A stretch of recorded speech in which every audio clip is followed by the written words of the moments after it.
Assombrações, possessões demoníacas e fenômenos inexplicáveis. O casal Warren dedicou décadas de suas vidas para investigar e ajudar as pessoas que vivenciavam esses tipos de manifestações. Suas experiências renderam livros, séries e filmes como o da franquia Invocação do Mal e outros relacionados. Mas será que era tudo verdade? Hoje vamos conhecer a história do famoso casal de investigadores paranormais Ed e Lorraine Warren. Oi pessoal, eu sou a Desirê e este é o canal Chás, Teorias e Fatos. Toda semana eu trago biografias, casos criminais, sobrenaturais, cheios de teorias e mistérios. Então se você curte esse tipo de conteúdo, já se inscreve no canal para não perder nenhum vídeo. Os Warren são bem polêmicos, né? Com o tempo aí foram surgindo várias pessoas querendo desmentir os relatos e os casos que eles falaram que participaram e trabalharam. Então eu trouxe dois casos que são bastante conhecidos e que as pessoas afirmam ser uma farsa, mas antes vamos entender como tudo começou para o casal Ed e Lorraine Warren.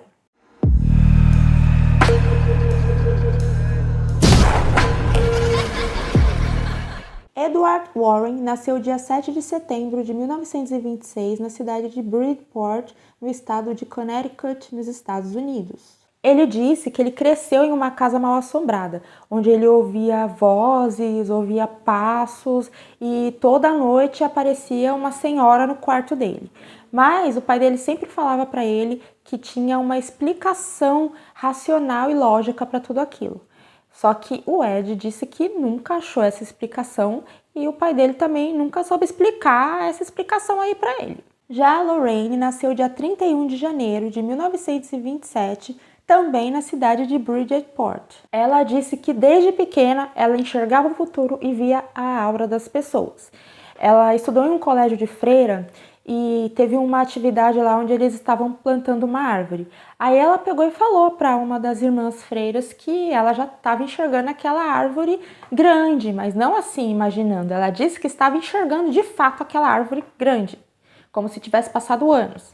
Aí a irmã falou para ela que ali não se falava sobre esse tipo de coisa.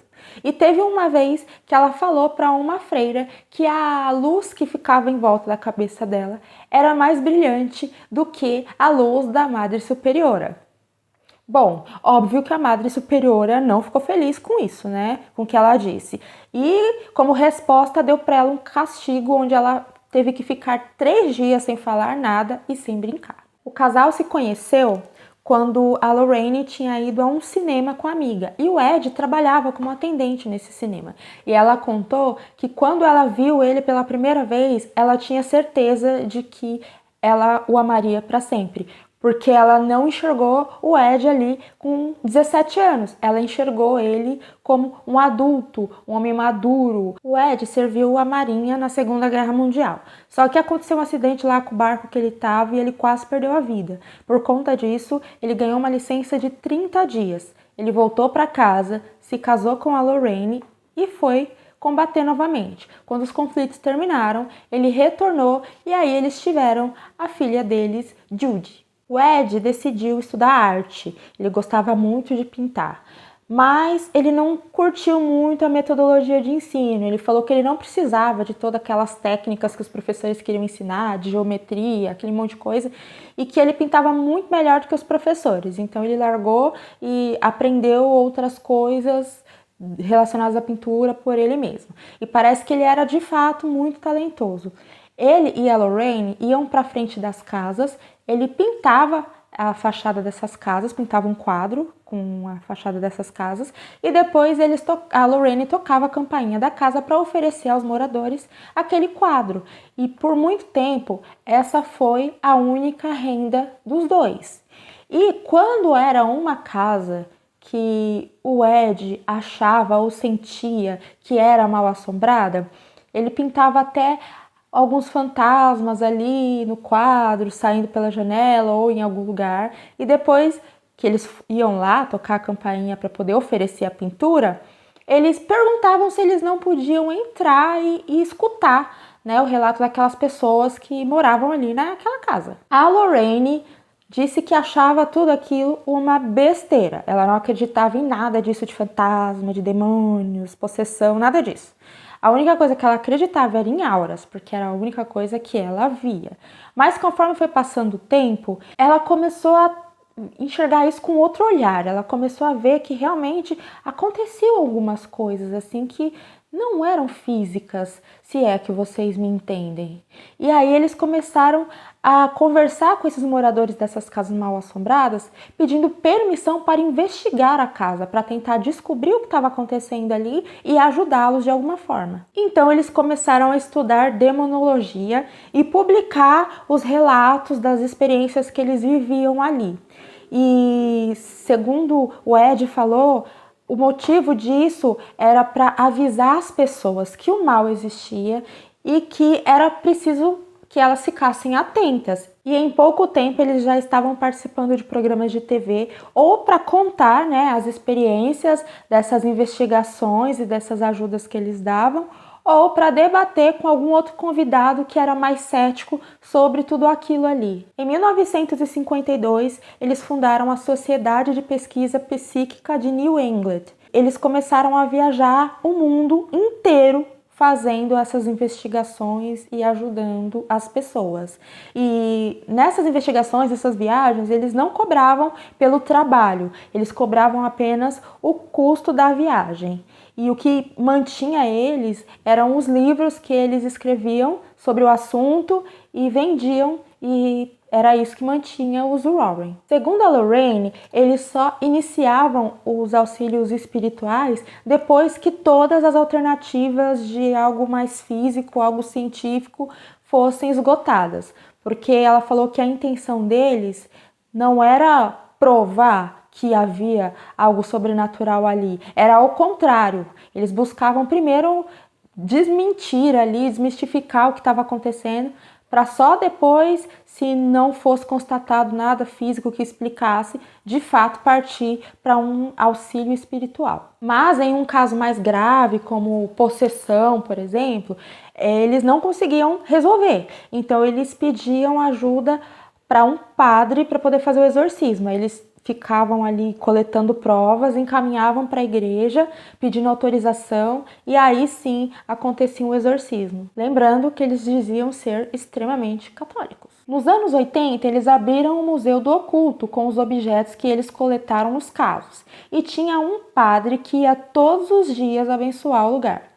Em 2019, o museu foi fechado e não há informações se irá reabrir algum dia. Ed faleceu em 23 de agosto de 2006 e Lorraine em 18 de abril de 2019. Antes de falar sobre os casos que eu separei, eu acho que vale a pena citar assim, algumas polêmicas que surgiu. Porque eles sempre passaram aquela imagem de o casal perfeito, né? De uma fé inabalável e muito cristãos, assim. Mas parece que não era bem isso, não.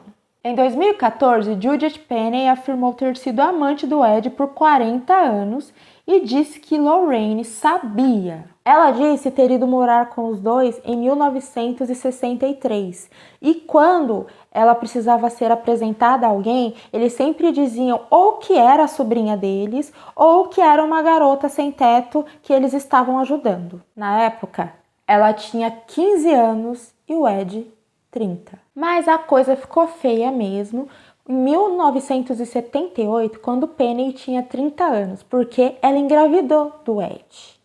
E aí, tanto ele quanto a Lorraine teriam persuadido ela a tirar o bebê, sabe? Porque parece que a Lorraine disse que um filho fora do casamento seria um escândalo muito grande que poderia arruinar os negócios. Mas é estranho, porque até onde eu sei, na fé cristã, incluindo os católicos, não é uma coisa que é liberada. Fato é que Penney realmente tirou a criança.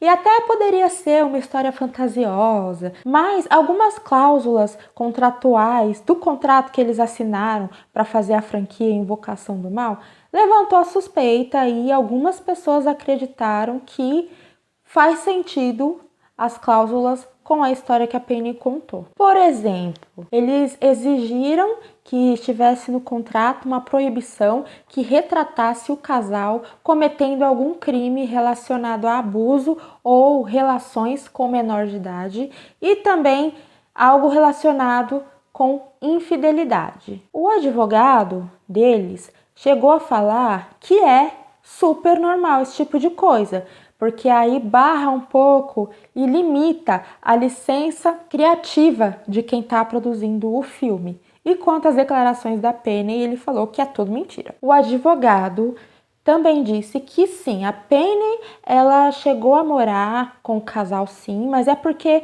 os Warren viajavam muito, então ela ficou morando lá para poder tomar conta da casa quando eles estivessem em viagem aí, fazendo as investigações ou divulgando seus livros, suas histórias, enfim. Então tá, né? Vamos pros casos agora. Amityville é um dos poucos casos que possuem alguma prova apresentada ao público. Nesse caso, é a foto do suposto fantasma de John DeFeo, o filho mais novo da família assassinada naquela casa. Segundo as pessoas que estavam ali presentes, não havia nenhuma criança no recinto, somente adultos. Ronnie DeFeo, na época, com 23 anos, tirou a vida de toda a sua família e alegou no julgamento que ouvia vozes e que foram elas que disseram para ele fazer aquilo. Mas a história não colou e ele foi condenado a 6 penas de prisão perpétua, uma para cada membro da família que ele matou. George e Kate Lutz se mudaram para a antiga casa dos DeFeo cerca de 1 ano depois do crime. Eles disseram ter vivido experiências paranormais e afirmaram que viam gotas gelatinosas aparecendo no tapete do nada, portas batendo, entre outras coisas. Além disso, eles acordavam todas as noites às 3h15 da manhã, exatamente no horário que o crime teria acontecido. Eles só conseguiram ficar na casa por 28 dias. Eles saíram correndo de lá e chamaram 7 investigadores ali paranormal para poder ver o que estava acontecendo na casa. E claro que Ed e Lorraine apareceram e disseram que a casa estava possuída por demônios. Parece que eles nem foram convidados, na verdade, apareceram assim meio que de bicão mesmo. Já os Lutz publicaram um livro contando o que eles passaram naquela casa e um tempo depois esse livro acabou virando uma série de filmes que aqui no Brasil chegou como Horror em Amityville. Mas anos depois, o advogado da família admitiu que boa parte do que está no livro não aconteceu, pois o casal Lutz estava um pouco alterado por conta de algumas biritinhas que eles tinham tomado, mas que mesmo assim algo paranormal acontecia ali. Gente, nesse caso, quando virar filme, a gente já espera, né, que seja aumentado algumas coisas e inventada outras para poder dar emoção, né, para poder ser um filme consumível. Mas o livro ele foi vendido como se fosse a história real, o que de fato aconteceu. E aí, depois de um grande tempo, assim, a gente fica sabendo que não foi tudo verdade o que está escrito ali. Agora a gente já nem sabe o que aconteceu e o que não aconteceu naquela casa. Se é que aconteceu alguma coisa, né? Como deu certo, né? Tanto o livro quanto a franquia, e tinha Ed e Lorraine ali no meio da história, eles deixaram quieto, né? Eles viram ali e falaram, isso aqui não aconteceu não, mas falar o quê? Tá dando certo, deixa. Em 1970, uma estudante de enfermagem ganhou da mãe uma boneca, mas ela começou a apresentar alguns comportamentos estranhos. Então ela e sua colega de apartamento decidiram procurar um médium para ajudar ela a entender o que estava acontecendo. O médium disse que a boneca estava possuída pelo espírito de uma criança chamada Annabelle Hingis. O comportamento da boneca foi piorando e ela decidiu jogar a boneca fora, mas de alguma forma a boneca sempre voltava sozinha para o apartamento. Então eles decidiram chamar os Warren e eles foram lá, falaram que a boneca estava possuída por um demônio, que a Annabelle era um demônio e levaram a boneca embora. Pegaram a boneca, levaram embora e colocaram lá no museu do oculto deles, né? Só que desse caso não tem nenhuma prova, somente os relatos do casal Warren e também das pessoas ali, do médium e das moças que estavam ali no apartamento com a boneca. E a polêmica vai acontecer quando eles são acusados de plagiar um episódio de uma série. Porque tem uma série chamada Além da Imaginação que tem um episódio que se chama A Boneca Viva. O episódio foi ao ar dia 1º de novembro de 1963 e é sobre um pai que fica preocupado quando descobre que a boneca que sua esposa comprou para a filha está viva e diz que não gosta dele. E aos poucos o vocabulário do brinquedo incorpora frases como odeio você e vou te matar. Gente, essa me pegou, sério, essa me pegou. Bom, mas pelo menos o filme Annabelle é bom, né? Vamos fingir que nada disso aconteceu. O que é verdade ou o que é mentira dessa história toda, acho que a gente nunca vai saber de fato, né? Mas o importante é que renderam uns bons livros, bons filmes, né? Então deixa assim, a gente finge que acredita que foi tudo verdade, que é mais emocionante. Me contem aí nos comentários se vocês gostam das franquias inspiradas nas histórias de Ed e Lorraine. Eu gosto. Se você ficou comigo até aqui, meu muito obrigada. Se puder, deixe seu like, se inscreva no canal que me ajuda bastante. Eu vou ficando por aqui. Super beijo. Até o próximo vídeo. Tchau.